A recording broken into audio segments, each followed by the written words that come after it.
rakyat di negeri yang kaya ini, rakyat yang dikatakan sebagai negeri tunjang kepada ekonomi negara ini, terpaksa hidup susah dengan kerasnya hidup dan juga besarnya tekanan ekonomi ke atas kehidupan keluarga.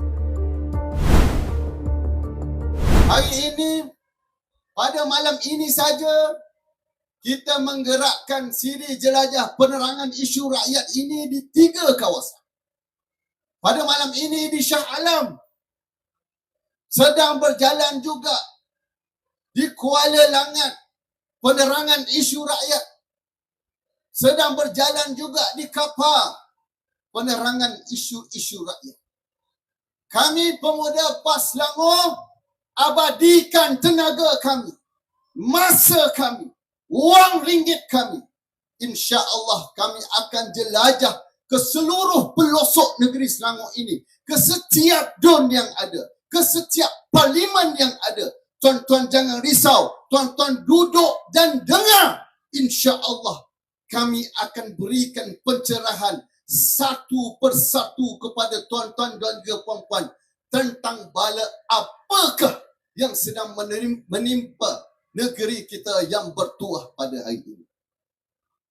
Tuan-tuan, hari ini minggu yang terakhir bagi bapa-bapa dan juga ibu-ibu yang sedang mempersiapkan anak mereka untuk masuk ke sekolah minggu hadapan. Minggu ini minggu yang terakhir. Mungkin ramai dalam kalangan kita yang berada di hadapan ini telah berjaya menyediakan peralatan, yuran, kelengkapan yang diperlukan oleh anak mereka untuk masuk ke sekolah pada hari Isnin ini.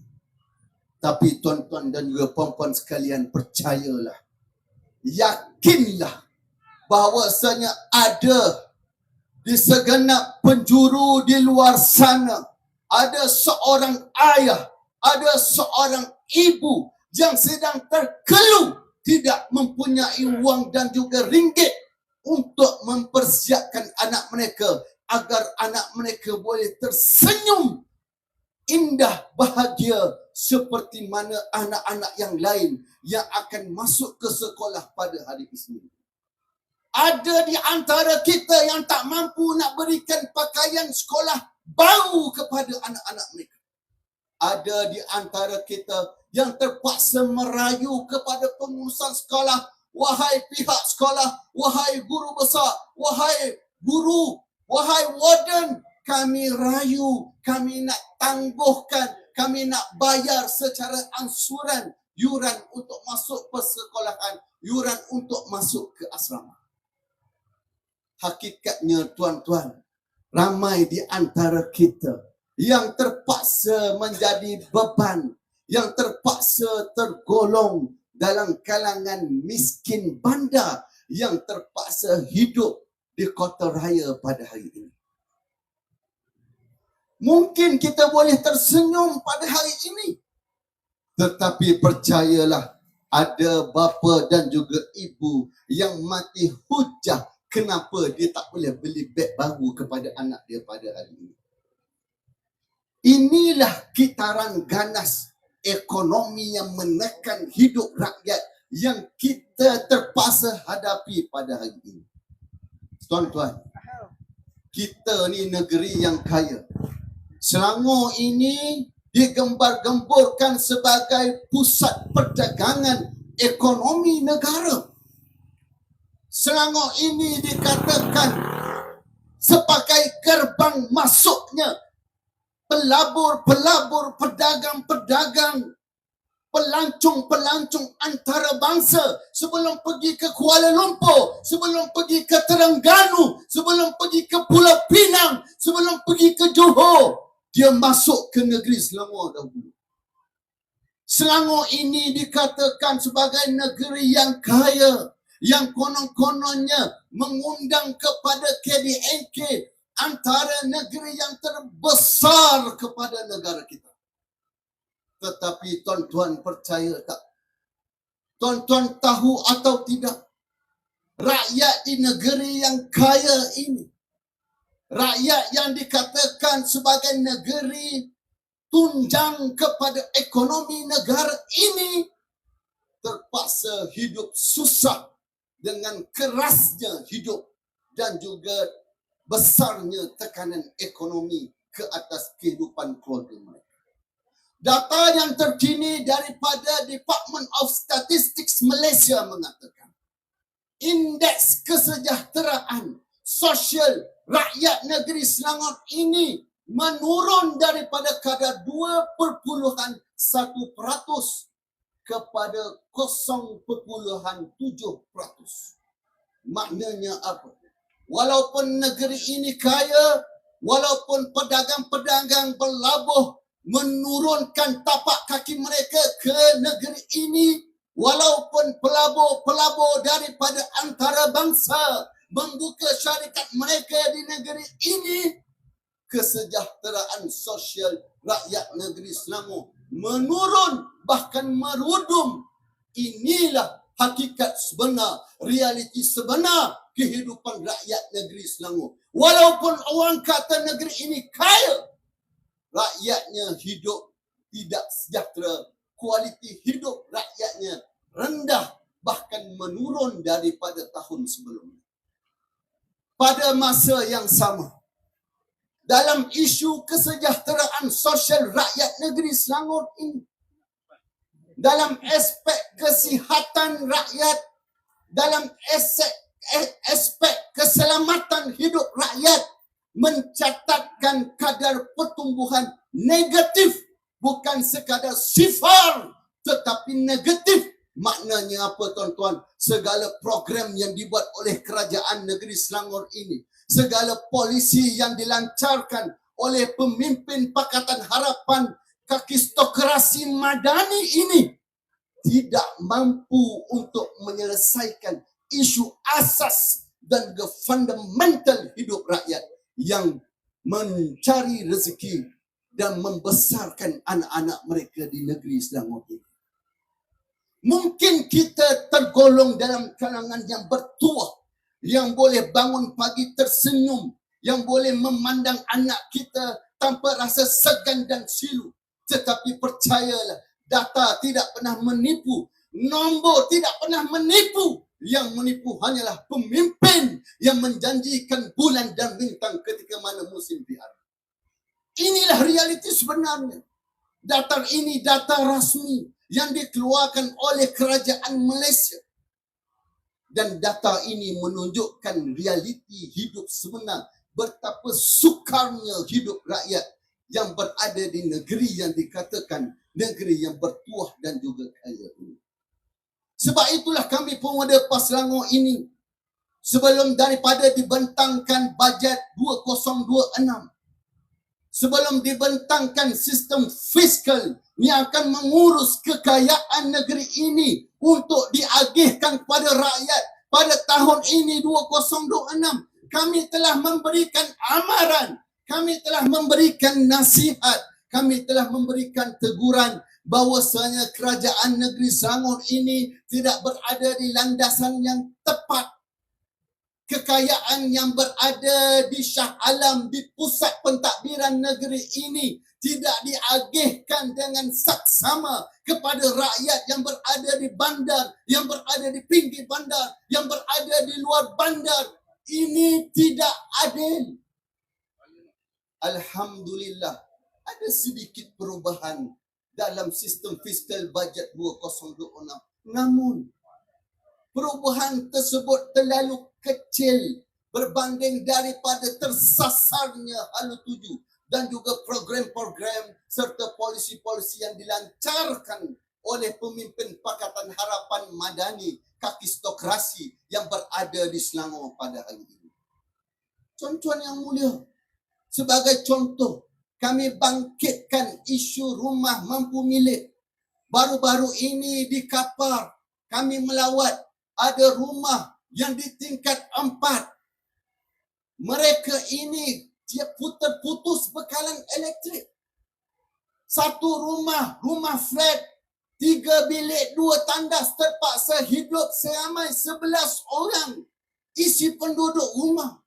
Tuan-tuan bayangkan macam mana mereka hidup, macam mana mereka belajar, macam mana mereka mandi, macam mana mereka makan di dalam rumah yang kecil tersebut. Sebab itu kita katakan isu rumah peluang kepada pilihan untuk membeli rumah mampu milik, rumah kos rendah ini mesti disediakan kepada rakyat negeri Islam.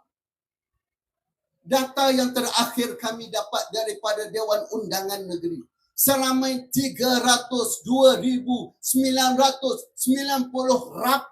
rakyat Selangor yang memohon, yang merayu, yang bersaing sesama sendiri untuk memiliki sebuah rumah untuk mereka berteduh bersama dengan isteri dan juga anak-anak mereka. Tuan-tuan tahu apa yang kerajaan negeri Selangor ini buat? Tuan-tuan tahu tak apa yang kerajaan Madani, kakistokrasi yang berada di puncak kekuasaan di negeri Selangor ini lakukan?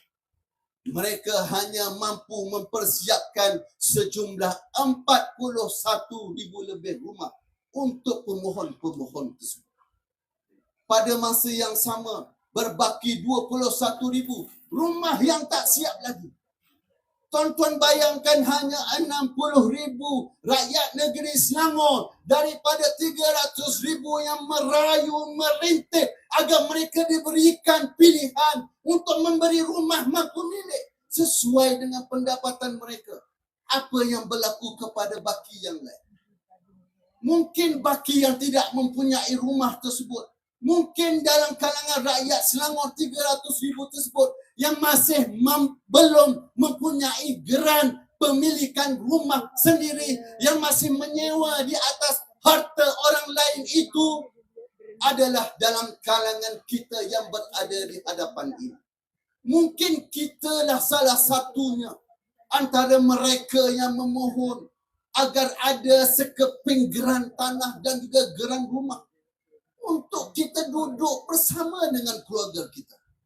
Namun negeri yang dikatakan kaya ini tidak mampu untuk menyelesaikan isu rumah mampu milik yang menjadi asas kepada hidup dan juga kualiti hidup rakyat negeri Selangor yang ada pada hari ini. Tuan-tuan yang dirahmati Allah SWT sekalian, sebab itulah kami ini tidak henti-henti. Kami nak bagi tahu pencerahan kepada rakyat bahawasanya rakyat negeri Selangor ini berhak untuk mendapat kualiti hidup yang lebih baik daripada apa yang kita dapat pada hari ini. Sebab itulah Parti Islam se-Malaysia PAS dan berada di negeri Selangor ini, kita lancarkan kempen Selangor Deserve Better, kerana kita yakin, kita tahu dan kita percaya negeri ini kaya. Namun kekayaan tersebut mesti diagihkan secepatnya, mesti diagihkan segera kepada seluruh rakyat yang ada di negeri Selangor ini. Tuan-tuan yang mulia, hari ini saya yakin kita semua tahu, kita semua baca dan kita semua dengar titah ke bawah duli Yang Maha Mulia Sultan. Hari ini titah yang dikeluarkan ini bukan titah yang pertama. Titah yang menggambarkan kekecewaan, kehampaan baginda. Bahkan dilaporkan daripada portal berita bernama titah Tuanku Sultan Selangor yang mengatakan beta muak dengan apa yang berlaku di negeri Selangor. Isu sampah kotornya negeri Selangor ini, gagalnya mengurus sisa pepejal dengan baik oleh negeri Selangor ini, ditegur oleh Sultan. Isu hari ini, saya nak sebut dengan penuh berakhlak, isu kinzir serta kandang ini. Isu infrastruktur, isu banjir dan seluruhnya. Saya bukan nak mempergunakan nama Sultan, tapi tuan-tuan tahulah apabila Sultan sendiri terpaksa menyebut secara terbuka untuk meminta kerajaan negeri Selangor ini selesaikan segera. Maka maknanya apa? Kalaulah kerajaan ini bukan kerajaan yang buruk, kerajaan yang gagal, apa lagi yang kita nak berikan nama kepada kerajaan ini?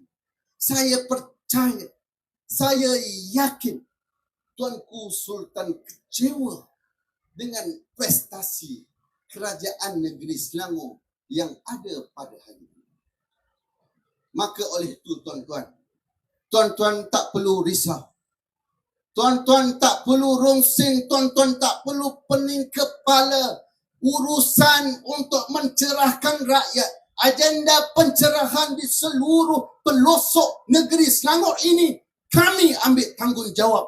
Pemuda PAS Selangor berjanji kami akan pusing, kami akan jelajah ke seluruh negeri Selangor ini, memberikan pencerahan, mendedahkan kegagalan dan memastikan kita akan gunakan kuasa politik kita dalam PRU 16 yang akan datang. Kita pastikan kerajaan pimpinan madani kakistokrasi ini tidak lagi akan menjejakkan kaki ke pusat pentadbiran kerajaan negeri Selangor sehari selepas daripada PRU 16 yang tuan-tuan yakinlah, kami insya-Allah akan mengumpul segenap tenaga dan juga kodrat yang ada. Khususnya anak-anak muda yang berada di negeri Selangor ini. Insya-Allah anak muda di negeri Selangor ini, anak muda yang bijaksana, anak muda yang celik maklumat, anak muda pemberani, khususnya dalam kalangan Gen Z, dan kita yakin insya-Allah Pakatan Harapan Madani Kakistokrasi ini akan tersungkur dalam PRU 16 yang akan datang di tangan dan juga kuasa politik anak-anak muda, khususnya Gen Z, yang akan menunjukkan belang dan juga taring mereka pada hari pengundian PRU 16 yang akan datang. Jadi insya-Allah tuan-tuan boleh makan dengan tenang. Tuan-tuan boleh teruskan kehidupan dan tuan-tuan bersabar. InsyaAllah sikit masa lagi kita akan hukum mereka. Kata firman Allah Subhanahu wa taala, kaila yakuna dulatan bainal aghniya.